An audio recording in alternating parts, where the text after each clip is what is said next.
L'homme utilise une pince pour retirer l'insigne d'une maquette d'avion et le colle sur un faux chèque, puis se rend à la banque pour l'encaisser. Par ses paroles séduisantes, il charme complètement la guichetière, qui baisse aussitôt sa vigilance. C'est ainsi que, à seulement 16 ans, il gagne le premier pactole de sa vie. Par la suite, il utilise la même méthode pour escroquer l'énorme somme de 4 millions de dollars. Et s'il est devenu aussi doué, c'est peut-être intimement lié à son père. Suite à l'éclatement de la crise financière, du jour au lendemain, son père, autrefois magnate des affaires, s'est retrouvé criblé de dettes. Sans autre choix, ils ont dû dire adieu à leur ancienne demeure luxueuse pour s'installer dans une petite ville reculée. Et Frank a dû quitter son école privée pour fréquenter le collège ordinaire de la ville. À peine arrivé à l'école, il subit délibérément les brimades de ses camarades. En entrant dans la classe, on se moque de lui, disant qu'il s'habille comme un professeur remplaçant. Alors Frank se retourne immédiatement et écrit son nom au tableau.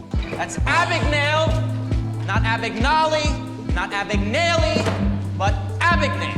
Take your seats! Tous se taisent soudainement, intimidés par son assurance. Et il profite de cette occasion pour donner une leçon à ceux qui venaient de l'intimider. Et plus incroyable encore, quand le véritable remplaçant apparaît, il ne montre absolument aucune crainte. I always sub for Roberta. I'll never come back to Bellamy Jefferson again.